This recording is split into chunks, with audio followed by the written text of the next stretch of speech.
and mostly important, a pastor. This woman has impacted the lives of thousands. A native of Russellville, Kentucky, she is the oldest of 11 children. She grew up in a 3-room house with no indoor plumbing, using 5-gallon log buckets for everything. Having been raised by her grandparents, she credits them as the teachers of what she knows and lives by today: the value of love, laughter, and Thanksgiving. She recounts her childhood as being one of the have and the have-nots. What many people took for granted, she either never had or she lost. As a Russellville High School graduate in the class of 1984, she received a full scholarship to the University of Kentucky, allowing her to become a first-time generation college graduate for her family. She received her Bachelor's of Arts degree in Communication in 1988, her Master's of Arts in 1990, her doctorate degree of philosophy in 1995, only at the age of 28 years old. She currently teaches as an adjunct professor, but she's so much more than just that. For the University of South Florida and for Everest University-Largo and Brandon campuses. She's taught at several institutions of higher learning, including Kentucky State University, Fisk University, and Tennessee State University. After teaching college for about 15 years, she entered the nonprofit sector as the founder of the Hancock Community Development Corporation. Later in 2002, she launched a non-denominational ministry to meet the needs of those who were less impoverished than her. Then she returned back to teaching. Having experienced some medical challenges, she was motivated to complete her second book, which is entitled Use Your Buckets: 12 Life Lessons for Success. Additionally, she has her own radio talk show with her husband. This show was designed to inspire, motivate, and empower people to live happily ever now. Her greatest passion is her family, but her greatest desire is to leave an imprint on the lives of others, starting with her own family. She is the proud wife of Mr. Ricky Walters, the mother of 7 children, of which she looks really good, and a grandmother. Her motto is, lots of things will catch your attention, but only few things will capture your passion. Pursue those.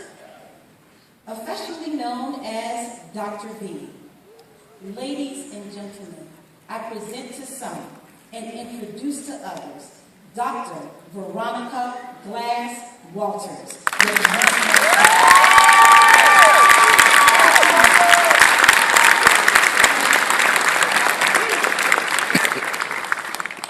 As I was sitting there, I was wondering, who was this wonderful woman that she was talking about?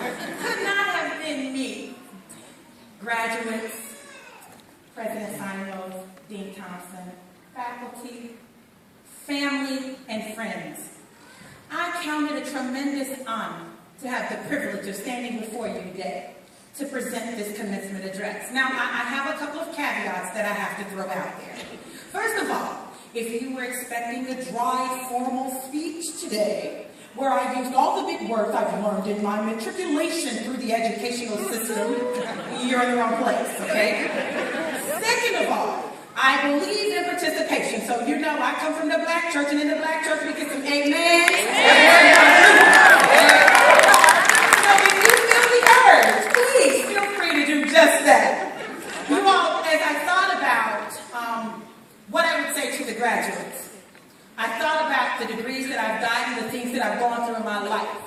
And I tell my students all the time, and I don't know if they really understand it or even believe it, but I've taught at a lot of universities, prestigious universities around the country, doctoral granting institutions, I've taught doctoral students. I've served on dissertation committees and thesis committees.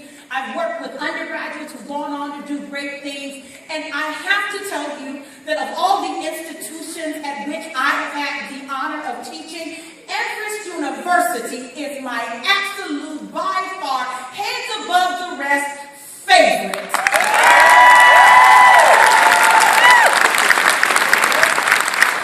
All my life, I've searched for an institution where all of me could come into the classroom and be myself. My students will tell you there's never a dull day in Dr. V's class. If you miss it, there's no telling what you might miss. Miss Mann gave you my abbreviated, that's the abbreviated bio, you all. She gave me the abbreviated bio, but I promise if you talk to my students, they will tell you everything you ever wanted to know about Dr. V. Why am I telling you this? Because Everest University allows you the opportunity to be you unapologetically, to accept you right where you are with all that you've gone through and teach you how to take every experience of your life, the good, the bad, and the ugly. And I don't know about anybody else, but I've had some ugly experiences in my life. And all of those things can be brought to bear on who you currently are on your way to who you are yet becoming. So on today, the title of today's message is Success is a Journey, so put on your walking shoes. Success is a journey, so put on your walking shoes.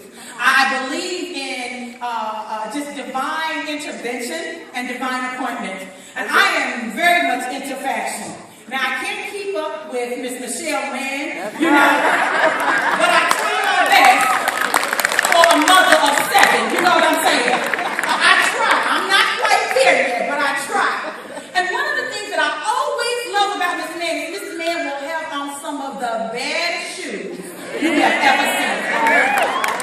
I'm telling you this, I walk through the door and look down. I just want to know what shoes she has on today. So when we talk about success being a journey, graduates, I need you to understand that it does not stop here. This is not the end. In fact, this is just the beginning. So as you're on your journey to achieving success in your life, you've got to understand that despite what the world might have you think, success is not a destination. You can't type success in your GPS and it directs you to where you need to go in order to get there. But if you will continue on the journey of life, you will discover that you have many successes along the way. It's almost like in a shoe metaphor, since we're talking about shoes. It's almost like those times when you know you want to be extra cute. Now, this is not just for the women, it's men, you all. Do you have those shoes that are your bad shoes? They're sharp. When you put them on, everybody looks at you. I mean, those are your shoes that you walk out and you walk a little taller because you got those shoes on.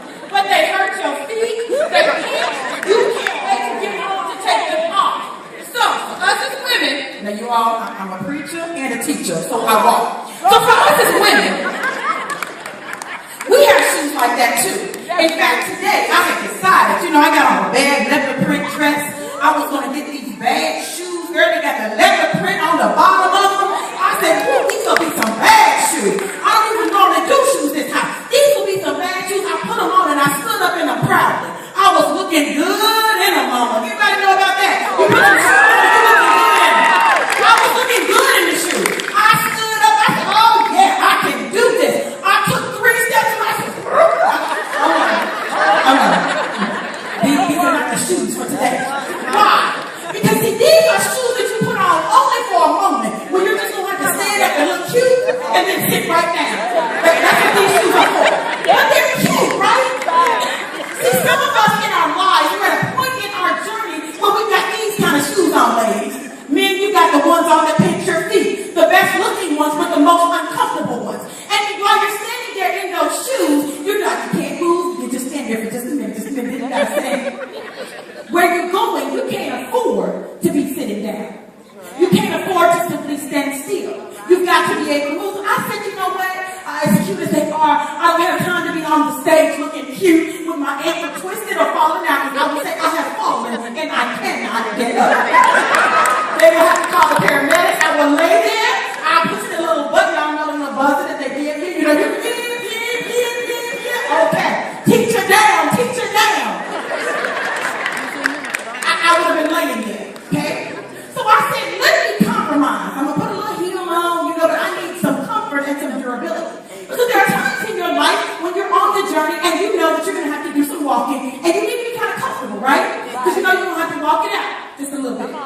almost had a flashback. I thought I was in my church. Girl, I was in there and started walking. Oh, okay.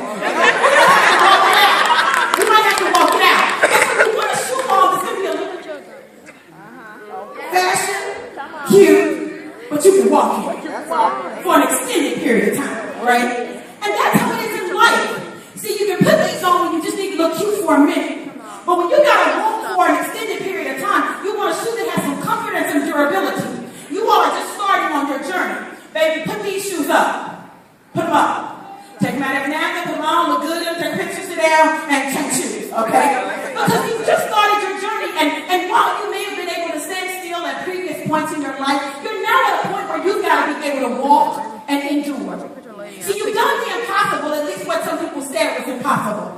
See, sometimes you find that on your journey of education that there are people who have said that you can't do it. Or why are you going to school? You don't need to go to school. What are you going to school for? You're not going to be able to get a job. You're too old. You're too young. You got too many children. You know, you're down too much. You've been through too much. You know, you got a record. You can't do that. You can't do that.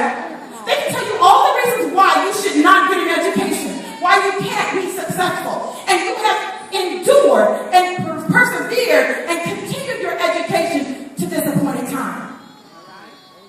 Matter of fact, what I want y'all to do is I want you to give those people who said you couldn't a round of applause. Because if you want me, those are the people who motivate me.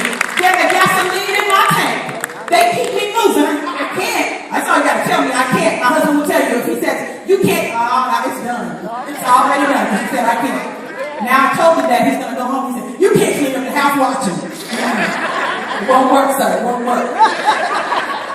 You're at a point now where you're getting ready to continue your journey. You've got your comfortable shoes on. You've got your degree. You did it. No matter what it took you to get through it, you did it. And you can be proud of yourself.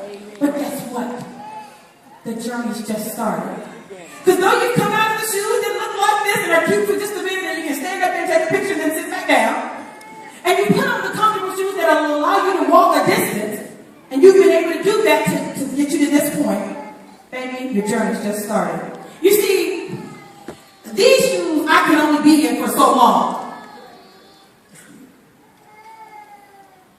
When I know I gotta really do some walking, after I preached a good sermon, folks are shouting and falling out. Okay? First thing I do when I come off the stage is wear my shoes. Okay? So I've got these shoes on, they've allowed me to get to where I'm going, but then I need some flats. I need my flats because my flats allow me to continue walking for longer distances. If success is a journey, and you put on the other little cute shoes, you know, that doesn't allow you to stand, that'll get you to point A. You know, and then you put on the comfortable shoes that allow you to get to point B. When I get ready to go to point C, I put on my flats. Because see, I don't know where point C is going to be, and I don't know how long it's going to take me to get there. But I know if I got my flats on, I can get there. I can do it. And just in case, life happens and something goes wrong, you know what? I can stand flat-footed. Because sometimes you need to stand flat-footed in order to achieve your goals. But then, when life really begins to happen, and you know that you not only have to walk, but you might have to run a little bit. What kind of shoes do you put on, people? Your sneakers, your tennis shoes, your Jordans, whatever it is that you call them, whatever you put on, your walking sneakers, your whatever. You put on your sneakers, your tennis shoes. Why? Because you know that you need some cushion for your arch. Because the journey is going to be longer. If you're working out, if I'm working out, I can't work out in my flats. It doesn't work. You've got to know what shoes you need for what season of your life and what stage of your journey you find yourself in. See, truly being successful means not that you only have one type of shoe in your closet, but you know which shoe to put on for which occasion.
I'm on my journey. Not that I've gotten there, not that I've arrived, but that I'm on my way. And as long as you keep being on your way, this is what I can promise you.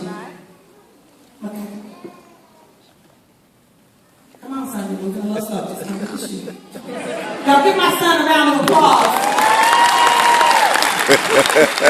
Everything we do is a family affair and a family, because I want him to understand what it takes to graduate. And you all have just inspired him by your accomplishments, like you've inspired so many others in your family and in your community.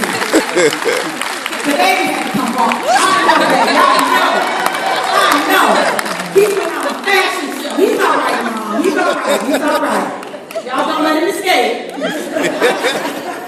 You know, when we get to that point where you've got your sneakers on and you're ready to finish your journey, after you've encountered obstacles, after you've gone through trials and tribulations, after you've knocked the naysayers down, you can enjoy every step of your journey. Stop complaining, stop whining, stop moaning, and stop groaning. Instead, you need to revel in every trial that comes your way, because it's building your muscles and making you stronger.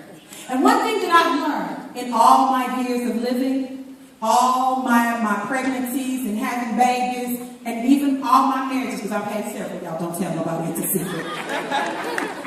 One thing I've learned is, if you just keep walking in the midst of all that's going on around you, and if when necessary you run, and run your hardest, what you're going to discover is no matter how many obstacles you encounter, they'll never stop you from your destiny.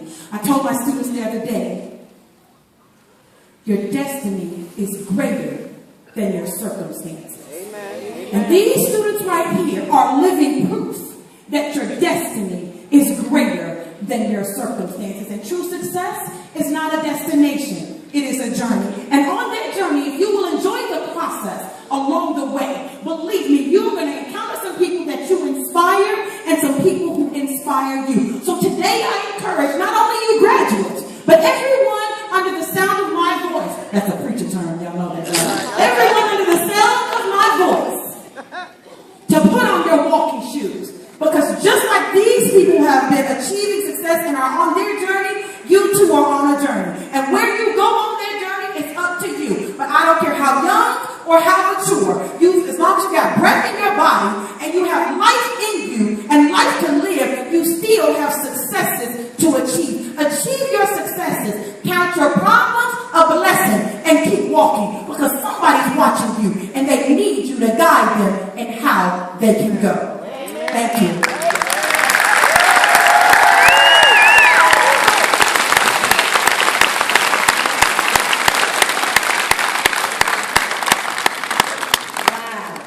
That was awesome. Yeah. Did you give her another round of applause? Just in case you didn't know, that's representative of the kind of faculty and teachers we have at our university. Amen. Thank you so much, Dr. Rogers. Thank you. Now I would like to present you with this award. Thank you for your motivational words as our commencement speaker. That was just simply phenomenal. Put on your walking shoes. Amen. Success is a journey. I am so proud of the graduates. And thank you, Dr. Walters, for those words.